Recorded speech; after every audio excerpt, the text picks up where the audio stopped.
On this episode of Street Rap Garage, we are back again with the 1977 Chevy Monte Carlo. Stay tuned to see what we do next.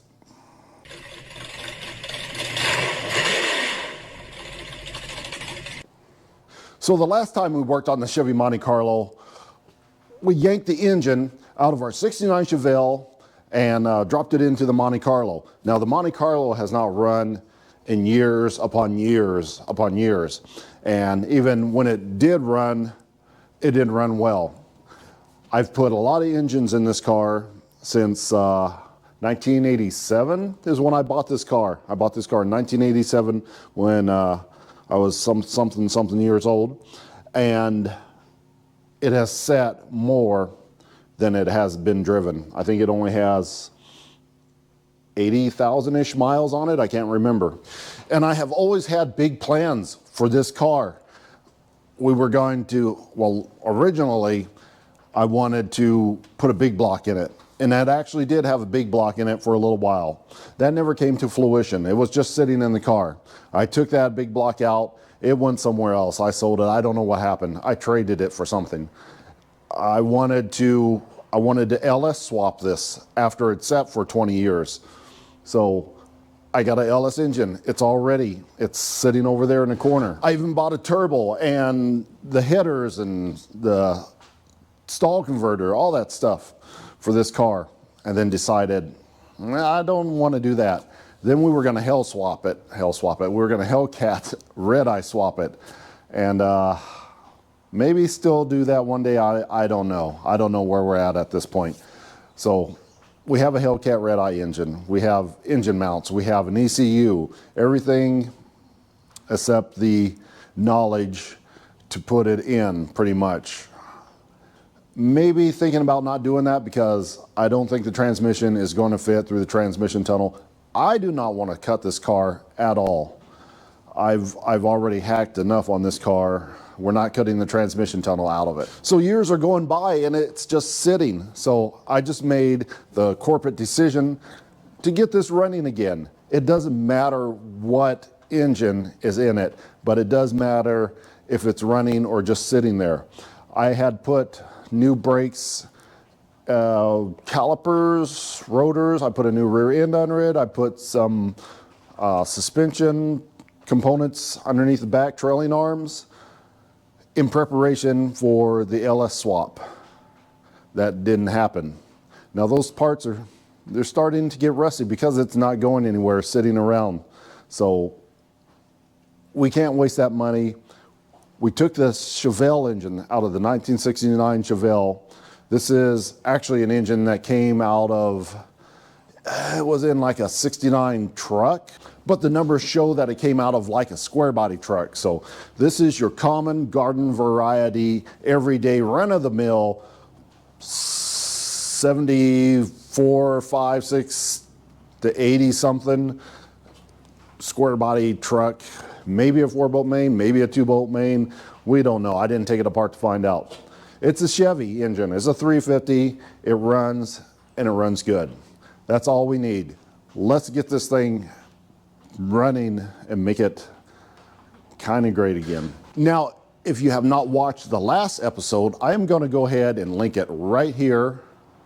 Or was it here? I don't know. Here? Or here? Here? I don't know. Anyway, it's there. And go back and watch that one. You might want to watch that one before you watch this one.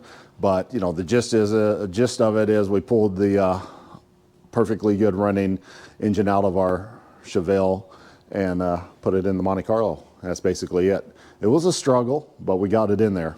So don't worry about the 69 Chevelle. It's coming back spring, late spring, early summer. Maybe we'll put the LS engine into that car. I think that would be a better place with the LS engine. And yeah, we'll get that going, but we just have to get this back out on the road. That's all there is to it. Now, in the last episode, we were able to take it down the street and back, not very far. I don't even think we went around. Now, we didn't even go around the block last time. What had happened is we used the Chevelle heater hoses and a couple other Chevelle parts that weren't quite long enough for the Monte Carlo, especially the radiator hoses. So thanks to the Amazonians, we were able to get the proper length hoses, which on 1977 Chevy Monte Carlo, they're quite long. And the radiator was leaning, the hose popped off. It was a mess, but you know, we made it down the street and back. So we got that, and I don't even know what's in this package. I ordered them and they came in, and now we got to find out what's in here. Okay, let's see. In this box, this is the wiring for the fan, the electric fans. I bought a radiator and it came with the fans, but it didn't come with any of the electricals, which I found weird. And that was one of the other reasons we didn't take it around the block. We didn't have the fans hooked up. This package, this is actually for the Mustang, which is right behind us. These are freeze plugs, frost plugs, or whatever, expansion plugs, whatever you want to call them. So they belong to the Mustang. The Mustang we're still working on. We're still making videos. It is just fighting us. I had to order even more parts for it. I ordered a bunch of brake parts. I started putting them on, and then we were short of parts, so we had to order more. But yeah, the Amazon delivery guy knows me by, you know, name now. So, you know, we're good friends. And I think I own stock in Amazon. And in this box, we got our unusually long radiator hoses. This must be the bottom one. It's a lot shorter, but man, that top one, that sucker's huge. So let's compare this. It goes this way, this way, I guess this way. That doesn't even bend the same as the original hose, but yeah, it's a good probably 6 to 8 inches. Actually goes there. That is a lot longer. So yeah, I couldn't even put in the fan shroud. I don't know if that's not really a fan shroud, but the radiator hold down, because it was hose was so short. So we got our new hoses. I couldn't get the hoses because AutoZone, Advanced Auto Parts stores, O'Reilly's, you go in and ask for a radiator hose for a 77 Monte Carlo, they have absolutely no idea of what you're talking about anymore. If it's for a 97 Ford Festiva or whatever, you know, they got all that. The old cars, you just have to order them nowadays. And that's what's slowing us down on the Mustang back there. We should have had that done already, but yeah, no parts. And when you do order parts, sometimes they're on back order. I don't know why on a Mustang. I guess probably because that's like a 3-year Mustang, maybe, and there's not as many parts for that. But it's coming, don't worry about that. Keep watching. Make sure you subscribe to the channel. There's a lot of people watching that aren't subscribed, and you're missing good content because you're not being notified. So real quick, just take a minute, hit the subscribe button, hit the bell notification button, and give it a thumbs up if you like it. Give it a thumbs up if you don't like it. If you don't like it, tell me in the comments below. Maybe we can make some changes. But anyway, subscribe to the channel. The more you subscribe, the more it goes out to other people that watch the same things as you do. Okay, let's start off by getting these hoses out here. Did you see that just pop right on out there? That's because we had it bungee corded and we had it pulled so tight that the tension just sprung it back. But yeah, that's crazy. There we go. That was easy enough, but I dropped the hose clamp and I don't know where it went to. Oh, it's right here. It didn't go far. So this is our supposed to be. Oh, man, it doesn't seem to fit very well either. It's a little bit longer because our radiator is supposed to be over. So maybe we should, I think we're gonna have to move our radiator over in just a little bit. Let's get this guy into place. That's the bad thing about aftermarket. Everything, nothing's gonna fit right. So just be prepared to be patient, and you have to massage things into place a lot.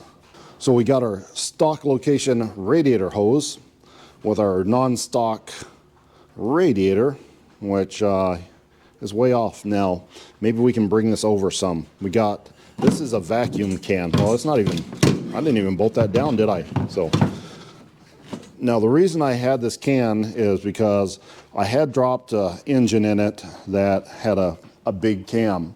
Actually, it's way over there. Great big cam, 562 lift, 302 duration on I think 109-degree load separation, which made it really lumpy. And every time I went to hit the brakes, we didn't have any brakes. But that engine was I put that engine in 2019. I think we took it down the road once, and the oil pump came loose because I didn't use Loctite on the oil pump when I swapped it out, and we lost oil pressure. So it's still a good engine, but I took the oil filter off and there were some flakes in it, so I decided to pull it, and then the car sat until this point. So when we put that in, the car had been sitting for 20 years. It made like one lap and then was down. So I still consider this car not being road worthy for 20 years, over 20 years now, about 23 years. Okay, let's undo our bungee cords here. This was just so that we could take it down the street real quick and have some sort of victory. Let's say we got something accomplished. Ooh, okay. Now let's see if we can move it over. Yeah, we can move it over. I don't know if we can move it over far enough. Really needs to go there. I think we need to cut. I think this is actually too long. We're going to have to cut this back a little bit because we got a little bit of a kink in the hose right there. So I got the radiator moved all the way over to this side, and we still got too much of a kink here, and we got a little bit of a kink here. So maybe if this was cut down some more, it wouldn't have that kink. That's weird that I need to cut that down. And this is supposed to be a stock location hose. I'm pretty sure that the radiator, the thermostat housing wasn't pointed all the way over there in some weird fashion. The original one. This is the one from the Chevelle. This is the one for the Monte Carlo. So yeah, this one's too short, that one's too long, but we can definitely take some off. It's a lot harder to put it back on. Now, before I start cutting on hoses, I'm gonna remove the bottom one, take these clamps, and fit the bottom hose and put the radiator in a place so we know exactly how much we're supposed to be cutting off. So I just tried to slip the radiator hose on, and this is pretty tight being a new hose. I was going to put some PB Blaster in here and just slide it up, but I seem to be out. But I do have this, a little Black Magic tire shine. And if you know anything about Black Magic tire shine, it's petroleum based, and it actually works well as a lubricant. I mean, this is probably, while it's dry or while it's wet, probably slicker as slides more so than even PB Blasters. See, it just, the hose slid right on there without any problems, and I couldn't get it on there before when it was dry, but slides right on there. Just use a little bit, but you know, if you're in a pinch, there's a hack for you. All right, now with all our hoses attached to the radiator and to the block, except for this one end, and the radiator set into place, there's actually a notch right here in the core support. There you go, where it dips into, so we know we got it in the right position, square in the middle. We've got about I don't know, probably about 4 inches to cut, maybe 3 or 4 inches right there. We'll leave it just a hair long for any contraction, expansion, whatever, what have you. And we'll just take a couple inches off that, put it on, and we should be set to go on the radiator hoses. Okay, let's cut this hose down a little bit. Definitely gonna go just a little bit longer than what I think it is. Cut twice, measure once. I think that's the saying. Come on. This knife is not that sharp, and I'm not even sure if I'm cutting it straight. Cut straight, measure once. I don't know. Something like that. Come on, hose. Well, I am making a mess of this. Good thing I'm cutting it long. Maybe I can just clean it up later. I need a sharper knife or a hose cutter. They make a hose cutter just for this sort of thing. Oh, don't cut my finger. There we go. Yeah, that's not so bad. So let's just slide that on in there. Okay. Yeah, I think that's it. That looks good. It's nice and tight. Probably just a hair longer than what it should be, but I like it because it's kind of pushing it up a little bit. There's no fan shroud. This used to have like a fan shroud that was like 1.5 feet long, some crazy fan shroud, and this hose would just sort of fit all on and just lay on that fan shroud. We have electric fans. Now we got all that empty space, and the hoses have a tendency to droop a little bit without that. So it's pushing it up a little bit, so I like that. I think we did a good job of cutting that hose. Of course, don't forget to put the hose clamp on. There we go. Should be able to like cut those down a little bit, but I'm not going to. Just let it fling up all in the way there. Now the next step is we need to put a fan shroud, not a fan shroud really, radiator hold down. Now again, aftermarket stuff. This is to fit a body about this year, but one that has the fan shroud attached to it. So it would normally go about here, but we have a bunch of overhang right there. So in order to make this fit properly, we would need to bring this back, but it's hitting this support right here. So we need to be right about there. So we're about, I don't know, about 1/2 inch in. So we're gonna have to grind it. We got our grinder here. I'm gonna go ahead and cut a couple of reliefs here, and that should give us enough room to put our fan radiator hold down in.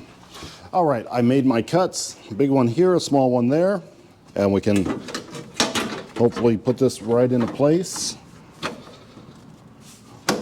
There we go, about like that.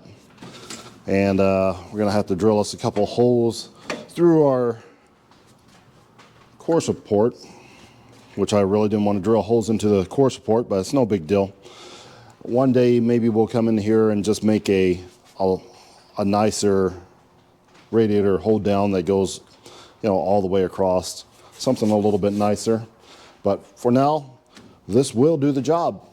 Just ran down to the auto parts store real quick and got me some a little bit of coolant here. So we'll just go ahead and throw this on in before we forget about it and then take off without any coolant in the car and, get stuck. Yeah, all right, we got our coolant in. So now that's one step closer to getting our car back on the road. So all that we did was pretty much just throw on some radiator hoses and mess with our radiator hold down here a little bit. So if you did that, like every day, just come out here and did something. So it was at that moment when my microphone decided not to work any longer. But what I was trying to say, just as long as you come out and do a little bit of work to your car every day, once a week, once every 2 weeks, it's going to get done. We did the radiator, we did the hoses, we made the radiator hold down. So that was one step for us to get us a little bit closer to getting our car back on the road. Get out there and do it. Okay, well, I was trying to pull the pipe plug out of that intake and yeah, broke the Harbor Freight 15 millimeter. I did that thing where I used a bigger wrench. When you do that deal, snap that sucker right off. So not all my Harbor Freight tools are great. Now, I do have this old Craftsman that's been hanging in the drawer for years. It's rusty, but this is pretty much what it was made for. See that pipe plug? Right on there. Just give that a... Come on. Almost. It's moving. It moved a little bit. Oh, come on. Man, that is in there. Holy cow. Okay. Well, that's moving it. There it goes. Come on. Okay. Man, that's tough, but Craftsman for the win. There we go. Now, when I praise Craftsman tools, I am praising the old Craftsman tools because I don't believe the new ones are made in America any longer. And they're pretty much the same quality as a Pittsburgh. Is there still a warranty on Craftsman now that, like Sears is gone? I don't know. I don't know if you can take those back anymore or not. If you know, put it down in the comments because I have some Craftsmans that are broke that I probably need to get replaced with, cheap imported junk, I guess. Huh. Okay. And that's out of there. Beautiful.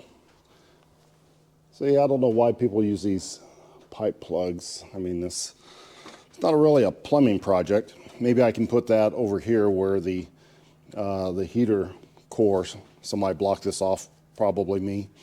I don't remember, but I don't have a heater in this car, so this was blocked off. Later I can put that plug in there. Nah, I'm not putting that plug in there. I'll put a regular block off in there, something with an Allen head or something a lot better looking than this. Okay, I got the switch hooked up and I had to just undo everything that I just did. All that struggling to get that plug out, I had to put the plug back in. When I put the temperature gauge in this side, it set up too high and I couldn't get the hose back on. So we had to pull that heater fitting out of here and put it there, which is a better place, and I should have thought of it to begin with. But anyway, it is what it is. I also bolted in the radiator hold down, so that's good to go. The radiator is in there nice and tight. And now we got to do the fuse relay. I mounted this fuse relay here, and I went ahead and mounted the other one. It's kind of hiding back here. So we got to wire both of these into the fan, into power, into a switched power, and fans, regular power, switched power, and ground. This is going to be our ground right here. Now, to give a little demonstration of how the relay works, it's going to be the red wire, of course, is going to go to positive. This white wire, I'm going to go ahead and put it on a switched ground, meaning when you turn the key on, that it's providing power to the white. When you turn it off, it doesn't. But for this demonstration, we're just going to put it right here to full power, which we can do. It's no big deal. But red, straight to the battery. The white is going to go to a keyed switch. The brown is going to provide, here, come here. The brown wire coming off here is going to provide power to our fan switch. And this is just temporary. I'm redoing this. I'm just showing you. And we're going to ground the fan here, which will go just to a body ground later. And lastly, the ground wire coming off of the relay will go here. And the switch, when it gets up to, it's probably 180.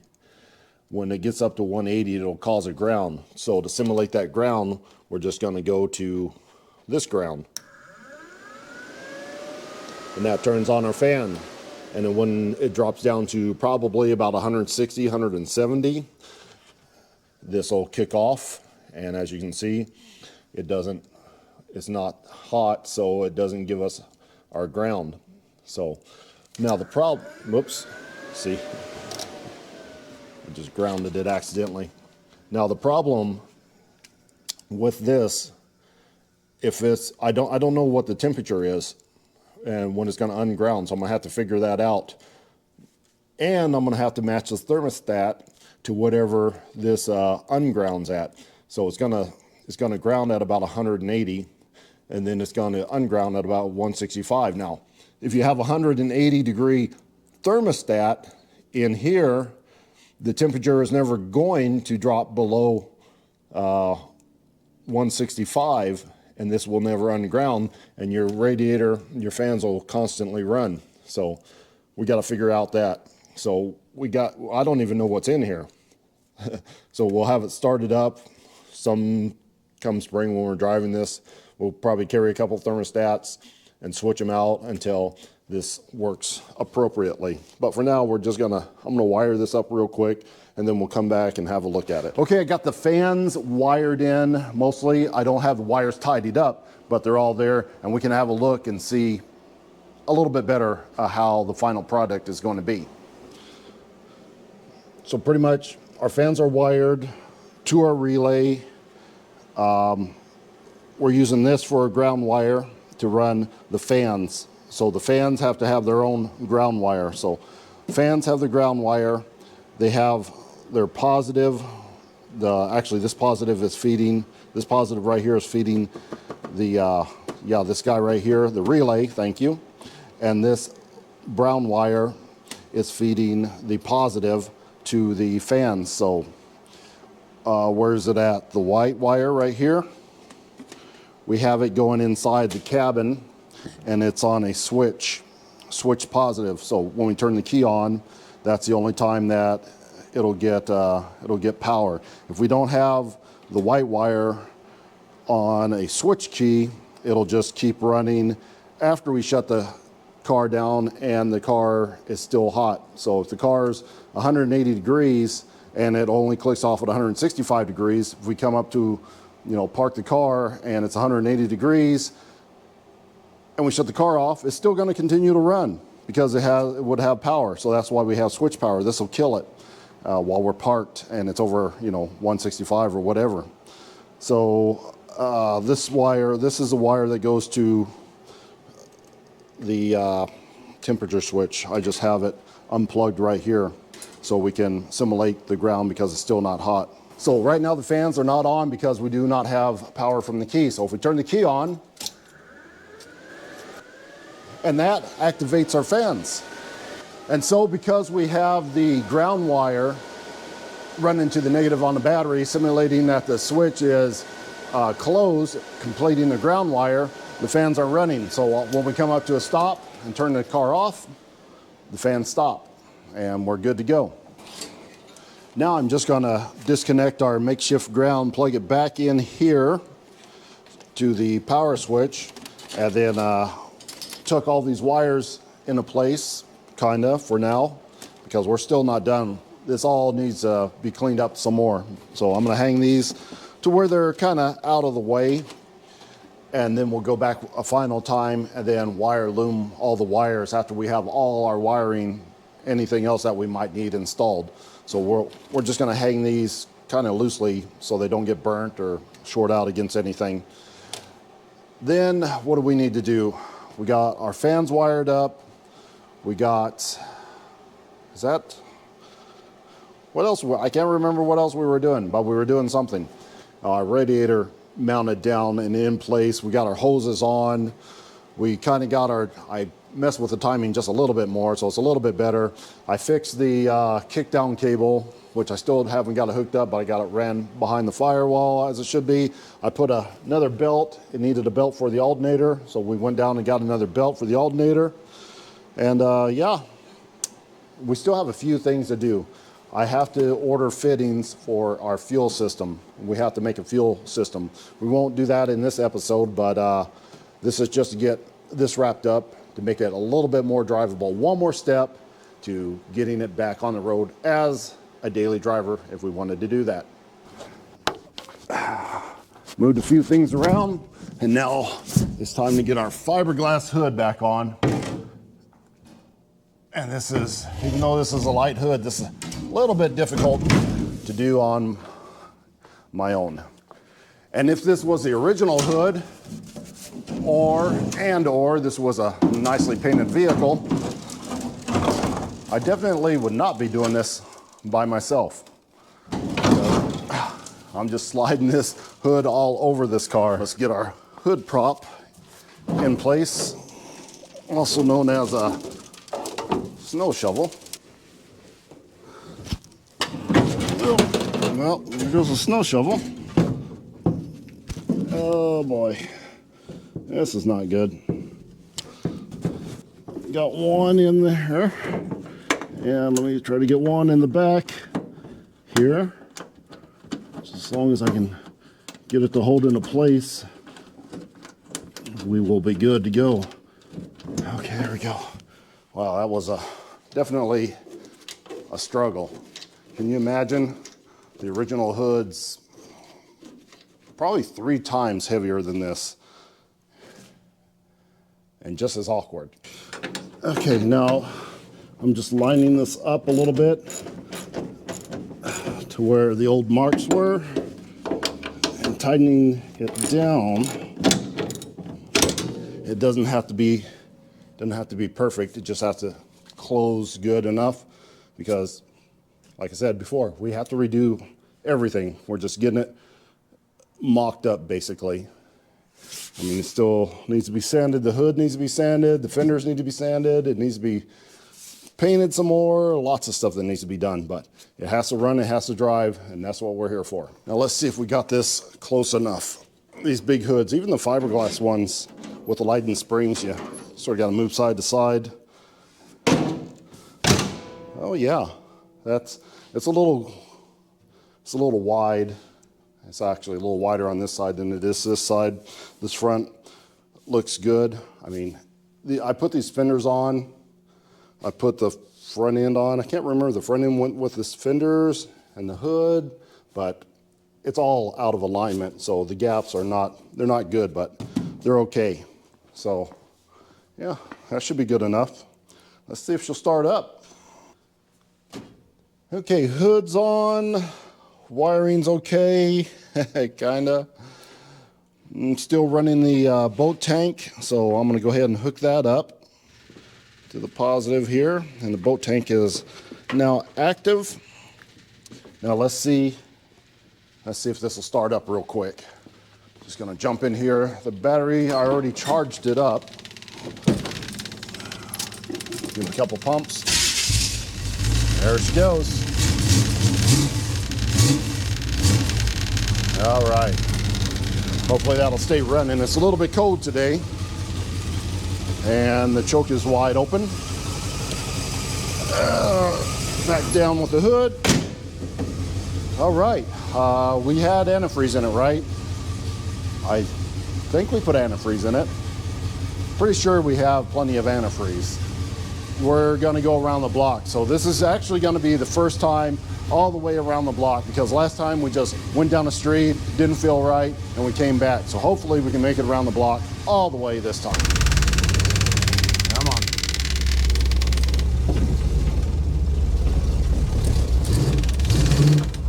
Okay. I don't have any defrosters either, so hopefully the windows don't get steamed up. Oh, that fuel pump is loud, but it'll quiet down when we start using a little bit of fuel.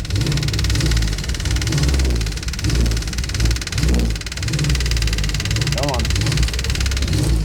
Wow, we are going nowhere. Yeah, we're not going anywhere. Okay. I don't think we have enough timing.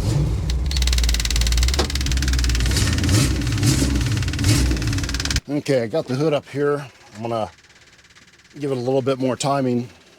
I guess I should have hit it with a timing light first, really. But I'm usually pretty good at getting the timing just by ear.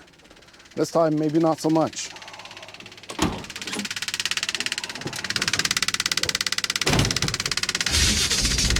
Okay, try this again. Oh, there we go. Well, that made quite the difference. Yeah, that was not shifting. I don't think I hooked up the modulator. I think I'm gonna have to manually shift this first. Second, there we go.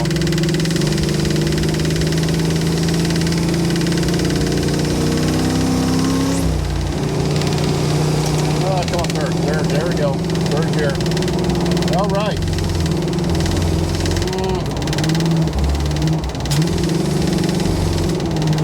This timing's still not right, but we're going. So we're gonna keep going. All right, let's get into our traveling music.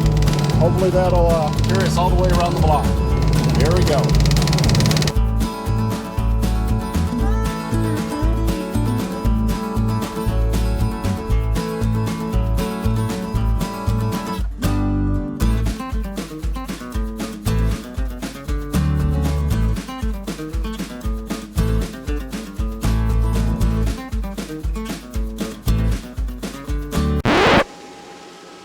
Okay, let's see what we got here. The fans are on. Did I leave the ignition key on? Because if I turned it off, it should not be on right now, which I did leave it on. And I just shut it off, and for some reason the fans are still on. So that's weird. The fans should have quit, like I was explaining to you before, because I shut the car off. I don't know what happened here. Are we getting fuel? Let's see. I think we're getting fuel. I wonder if I kinked the fuel line at some point because I just have it running through here. And it might have got kinked by the hood. Everything looks okay. Let's give it another shot. Let's look on our gauge here. The gauge is only showing... Well, it's not very, that's weird. It's like maybe it's not circulating. The fan's on, which means it should be hot, but the radiator cap thermostat, which may not be accurate, is showing that we're cool. Real cool. Now, let's give her another try here. Ooh.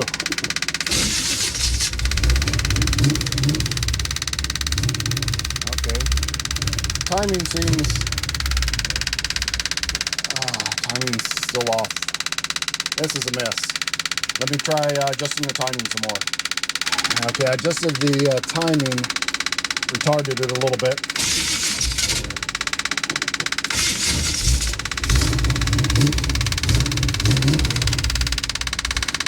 Man, she doesn't want to go.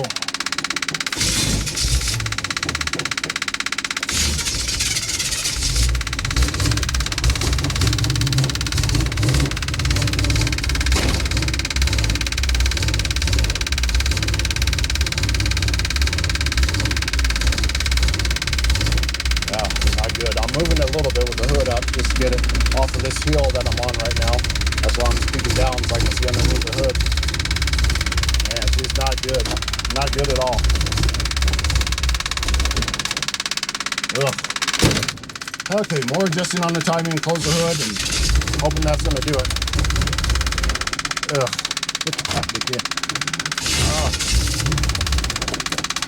Oh, this is not good. Like I'm not getting fuel. Maybe I think I'm out of fuel.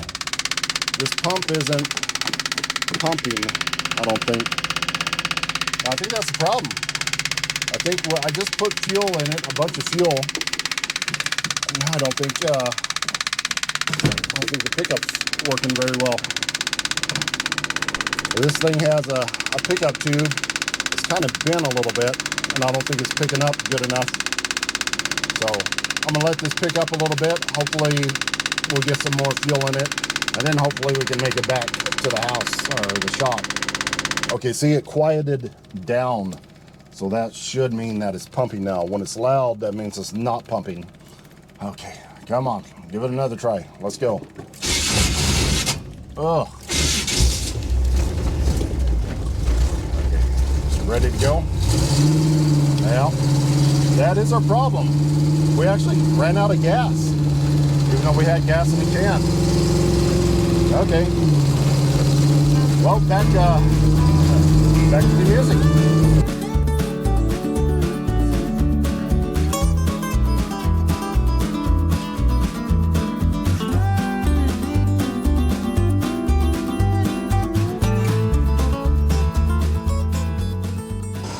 Okay, we made it back to the shop safe and sound. So that was pretty much just my fault. But I did find one thing that we have to fix.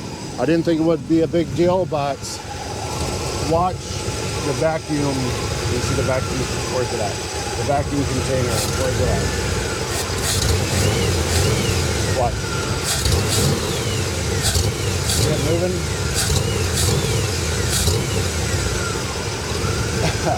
Yeah. That's the vacuum module moving every time I give it some gas. So it definitely should not be doing that. Well, that's one of our problems. So I'm gonna have to take that distributor back out and replace that distributor. After that, I think she'll be just fine, but it did a good job going around the block and back. One minor hiccup, but like I said, that was my fault. And another thing that I found is, I don't know if you can hear it, but